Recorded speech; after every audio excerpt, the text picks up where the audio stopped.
con el auspicio de la Facultad de Economía y Negocios de la Universidad de Chile. Abrimos la mirada.cl, fen.uchile.cl.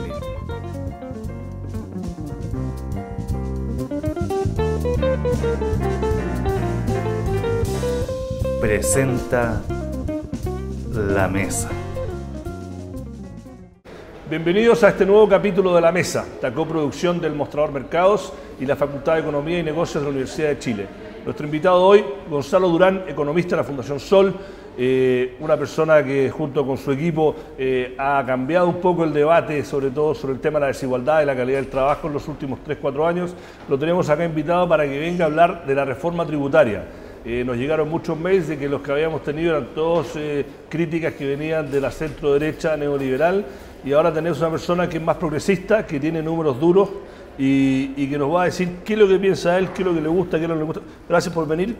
Gracias, Iván, por invitar. Empecemos primero, danos cómo ven ustedes en la Fundación. Yo leí un poco un par de los comentarios que ya están haciendo. ¿Cómo ves tú la reforma tributaria? ¿Qué es lo que te gusta, qué es lo que no te gusta? A ver, podemos dividir la respuesta en dos ámbitos. Sí, por supuesto. En primer lugar, se plantea por primera vez en cerca de 30 años, que fue la última reforma donde se implementa el FUT en el año 84, un cambio en la filosofía de los impuestos en Chile. Recordemos que cuando en dictadura se promueve la gran reforma tributaria, lo que había en el ambiente era que el impuesto es básicamente un robo por parte del Estado hacia las empresas y hacia las personas que más tienen. De manera tal que se configura un sistema de que desde su génesis tiene ciertas salidas para tratar de pagar menos impuestos, todo por la vía legal, la vía de la ilusión. Y de ese modo, hoy en día, la desigualdad en Chile, antes y después de impuestos, se mantiene inalterada, e incluso, según algunos estudios, empeora. Y algunos que mejoran. Claro, pero muy poquito. Sí. ¿Qué es lo que pasa con los países que uno tiene datos? Por eso siempre recurre a estos países, por ejemplo, de la OECD, cuando tenían $15.000 per cápita, ni siquiera 20, 15.000, veíamos de que la desigualdad disminuía entre un 50 y un 30%. Pensemos en Dinamarca. Después del impuesto. Del impuesto. Dinamarca en un 50, Alemania en un 30. O sea, es una acción fiscal que operaba en pos de lograr mayores niveles de igualdad. Entonces, que se plantee que la reforma, el objetivo número 2, es precisamente la redistribución de ingresos, sin duda que es una señal política que es fuerte y que de alguna manera hace que de aquí en adelante también pueda existir un proceso de exigibilidad. Porque ¿qué pasa si en los próximos 5 años la desigualdad sigue manteniéndose antes y después de impuestos? Eso significa que la reforma no hizo efecto y por lo tanto obviamente va a haber que corregirlo porque no está dando con lo que prometió. Así que en ese sentido nos parece que filosóficamente se funda en un buen argumento. Y ahora, desde el punto de vista técnico, ¿qué es lo que no te gusta? Bueno, lo que no nos gusta básicamente es que así como el Fondo de Utilidades Tributarias es un dispositivo que se implementa en dictadura, existe otro que es el Sistema Integrado de Impuestos a la Renta, que si bien no es único a nivel mundial, lo ocupan muy pocos países, en América Latina, México y Chile, y en los países de la OECD, justamente estos dos países. O sea, el 95% de los países de la OECD no lo utilizan. Pero eso es un poco semántica, sin entrar en detalles por no aburrir, pero por ejemplo en Estados Unidos, un país que yo vi mucho tiempo, técnicamente, efectivamente no está integrado, pero en la práctica sí está integrado porque hay tanto espacio para tú deducirle tus gastos desde hasta la cuenta de cable, si tú eres periodista, las ganancias, hay un montón de elementos que te da. Ajá. Que en la práctica es como el chileno, que técnicamente no lo es. Claro, eso también pasa en otros países, pero está la figura, por ejemplo, del tax dividend. El dividendo, el dividendo los impuestos. A los dividendos, y que de alguna manera también se hace cargo, ¿no es cierto?, esto de la doble tributación que muchas veces se ataca cuando se habla del sistema integrado de impuestos. Entonces, nos parecía que era un mecanismo que se podía hablar. Recordemos que en Chile las personas son las únicas que pagan impuestos, lo que pagan las empresas es simplemente un prepago, un adelanto al pago de los impuestos de las personas. De manera tal que eso también impacta de inmediato en lo que es la estructura tributaria. Los países hoy desarrollados, tienen una estructura tributaria donde el impuesto a la renta es fundamental. En Chile es distinta, el impuesto al consumo, como el IVA, es lo que principalmente recauda. Entonces, pero eso fue una razón más allá, que no quiero que se interprete como que yo lo favorezco uno o lo otro. Yo estoy tratando de ser interlocutor de ciertas visiones. La filosofía detrás de eso es que Chile era un país pobre, ahora menos pobres, igual de desigual quizás, ¿no? Pero que había que incentivar que la gente ahorrara y no gastara, y que la única forma realmente a través de los impuestos que la gente no gaste, hacerle que haya un costo bastante grande. Ahora yo no estoy diciendo que el IVA no hay que tocarlo, pero digo, hay una filosofía que no es la filosofía del empresario, hay una lógica filosófica que viene de mucho antes de la política económica chilena, que dice que si uno quiere enfatizar de que se ahorre y se invierta, uno tiene que castigar o desincentivar el consumo. Claro, pero también, además de esa filosofía, está la pata que nos indica de que efectivamente el IVA es un impuesto que dentro de todo es difícil de evadir, de manera tal que en general los países subdesarrollados, los países más pobres, ocupan como estructura tributaria, como principal elemento de la recaudación el IVA, porque les va a dar cierta sostenibilidad en el tiempo de que van a poder recaudar. Pero en la medida que los países también van avanzando, es importante que finalmente en esquemas más progresivos sea el impuesto a la renta, lo que más chocolate le da, por decirlo de una manera. Y eso, esta reforma tributaria, con la mera eliminación del FUT, no va a conseguir eso. Entonces a nosotros nos parecía importante abrir el debate, por ejemplo, al impuesto a los dividendos, de repente estas exenciones que algunos países ocupan cuando tienen sistemas desintegrados de impuesto a la renta, y eso al parecer no va a poder ser porque no se planteó. Te digo otra pregunta de abogado del diablo. Es una cosa que es, la economía es una ciencia, hasta por ahí nomás hay una parte que todavía es arte. No, pero la parte que es ciencia, la evidencia empírica es que todos los países que han logrado el desarrollo son países que tienen que invertir en general entre el 25 y el 30% del PIB. Chile, desde la implementación del FUT promedio, ha logrado invertir el 28% del PIB. ¿No? Cierta gente que no está ideologizada, pero que sí lo ve desde el punto de vista técnico, dice, está bien, eliminen el FUT, pero la preocupación es, no hay suficientes elementos o herramientas en esta reforma tributaria que den cierto nivel de garantías de que los incentivos para que se siga invirtiendo a ese nivel vuelvan. En general, algunos de los ejemplos que tú citas, más del OECD o de países de la región, uno de los grandes problemas ha sido que no hay el nivel de inversión que ha tenido Chile, y más allá de los ejemplos, bueno, es que la minería, que bueno, es el país que tenemos minas y tenemos salmones y tenemos árboles. No se puede discutir si para el futuro eso no va a servir, pero es lo que tenemos. ¿No? Entonces, digo, ¿tú te preocupa eso? ¿Cómo ves que hay elementos en esta reforma tributaria de que van a seguir, que no va a haber un golpe tan fuerte a la inversión, que nos guste o no guste, estamos a las puertas del desarrollo, no estamos, depende de cómo uno lo quiera definir, para lograr seguir invirtiendo por sobre el 25% del PIB? Y perdón por tan larga la pregunta. Sí, no. Perfecto. Mira, voy a pasar al tiro a eso, pero antes es importante destacar de que de alguna manera en Chile, sobre todo el alto empresariado, ha seguido una lógica, ha funcionado bajo supuestos que no son del todo lógicos, ni siquiera para lo que es el propio sistema capitalista, en el sentido que de la esencia, una parte esencial del sistema capitalista es que las empresas reinviertan una parte de su capital para sostenerse en el tiempo. Claro. Y sin embargo, en el caso chileno, ese supuesto esencial no ha sido de mutuo propio por parte de las empresas, sino que ha venido más bien por un mecanismo auxiliar en el cual el Estado de alguna manera le ha proveído una especie de subsidio tributario. Yeah. De manera tal que esas son las lógicas que de alguna manera tienen que empezar a cambiar. La lógica como el empresariado también protege, reserva y también va aumentando la tasa de ganancia. Y por eso que cuando estamos hablando de eliminar el FUT, eventualmente puede que disminuya quizás la inversión, porque ahora ellos van a tener que regirse, por ejemplo, por las reglas en la cual se rige casi toda la población, que es entrar al mercado de capitales.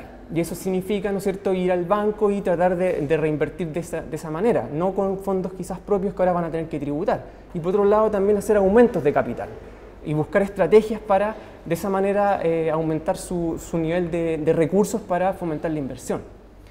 Ahora, respecto al porcentaje que tú decías, efectivamente, estamos hablando de que la inversión a veces se plantea como un mecanismo que podría estar en riesgo, pero es importante ver quién es la inversión en capital. O sea, estamos viendo de que el último trimestre las cifras señalan de que la inversión se desplomó. 0.4. Exacto. Bueno, eso responde a nuestro modo de ver a dos cosas claves, que es lo que está pasando en China. Tú decías, el país China dependiente, pero por otro lado, yo no descartaría también es un elemento que finalmente el grupo de empresarios grandes es tan reducido que también pueden estar deteniendo también las decisiones de inversión, sobre todo en un proceso como el que estamos viviendo ahora. Y eso puede ser como una señal clara en el fondo para poner una presión sobre la reforma tributaria. ¿Y qué es lo que pasa también con el vecindario? Eso no hay que perder de vista, porque cuando hablamos de la inversión uno dice, bueno, pero ¿a dónde se va a ir la inversión? Hacia esquemas, por ejemplo, como el peruano, donde la tasa es del 30%, Colombia 33%, Brasil 34%, Argentina 35%, las tasas de impuestos a las empresas. Sin sistema integrado de impuestos. Claro, pero en Perú y en Argentina ni lo pongo en el mismo saco, pero Perú y Colombia está bien, tienen un impuesto a la renta más alto y un royalty minero, pero en Perú la mano de obra es un 20%, hay muchos factores. El costo de energía es un 10% de lo que hay acá. Entonces también son factores. Hay muchos factores, pero que sin duda que Chile tiene un sistema también de estabilidad política y un sistema que no tan solo reforma ahora con la eliminación del FUT, o sea, quedan una serie de dispositivos que siguen haciendo de este país un espacio privilegiado para la inversión. O sea, yo no creo que con la reforma como se ha planteado pueda tener problemas en materia de inversión. Y esa crítica que le dice, bueno, que tú muy correctamente dices, bueno, van a tener que ir a competir de verdad, ir a los mercados capitales, en vez de tener el 80% de la empresa, a lo mejor va a tener que no licuarse y vender, no hacer aumentos de capital, una serie de cosas para lograr los fondos para seguir invirtiendo. ¿No te preocupa por el rol que va a tener la banca? Sí, eso, bueno, aquí se abre... Que es una de las críticas que dicen, oye, esta reforma tributaria lo único que ganan acá son los bancos. Sí. Son espacios que es interesante porque se abre mucho el debate. Por ejemplo, también lo vemos con el tema de las pensiones, que dicen algunos que van a disminuir los montos de las pensiones cerca de un 6%, lo dijo la FP Habitat. Cumplon dijo 6%, lo que dijo Habitat te dijo que va a haber los números de ellos, que si tú los ves, no soy experto, pero los ves, dice, si no le dan el crédito fiscal a los usuarios, el equivalente ahora va a ser 428 millones de dólares anuales. Exacto, ¿no? Pero se abre el 5% de lo que quiere recaudar la reforma tributaria. Se abre un debate tanto en el plano de la concentración económica, la concentración bancaria, y cómo en el fondo también existe esta integración entre los grandes grupos económicos, los grandes bancos en Chile, las grandes rentas que están obteniendo los bancos, y ahí también es una discusión que también se debería abordar de frente, es decir, cómo uno también empieza a preocuparse de este mecanismo de acumulación que tienen los bancos. Y por otro lado el tema de las pensiones, que también es todo un debate respecto a que Chile hoy en día técnicamente no existe un sistema de protección social, de seguridad social como debería ser, es un sistema de ahorro forzoso. Y cuando se habla de que puede disminuir un 6%, pongamos la cifra en el contexto, o sea, la pensión promedio son 184.000 pesos, 6% va a quedar en quizás 172.000 pesos. Igual los montos siguen siendo absolutamente insuficientes, por lo tanto ahí más que preocuparse del aparato tributario, lo que hay que hacer es debatir de fondo respecto al rol de las pensiones y si efectivamente nosotros queremos abrir el debate para un sistema que puede ser distinto, ¿no es cierto?, de beneficio definido, por ejemplo, como se ocupa en muchas partes del mundo. Pero que cada vez menos. Claro, pero en el 90% se sigue ocupando. Pero cada vez menos. O sea, la tendencia, pero eso es por un problema también sistémica, ¿no es cierto?, de qué es lo que está pasando precisamente con el tema tributario en esos países. No, también, bueno, es otro programa que te invitamos, pero es también, sigamos con lo de la reforma tributaria.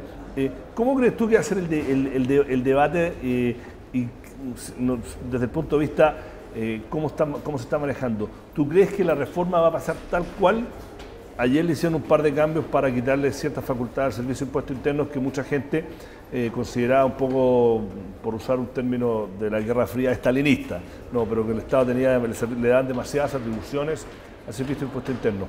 Hay ciertas cosas que a ti te gustaría que dentro del proyecto que cambiaran, que hay que refinar. O sea, yo creo que el empresariado y la gente que está muy en contra de esta reforma ha hecho efecto en cierta manera el lobby, sobre todo en la parte de la gradualidad.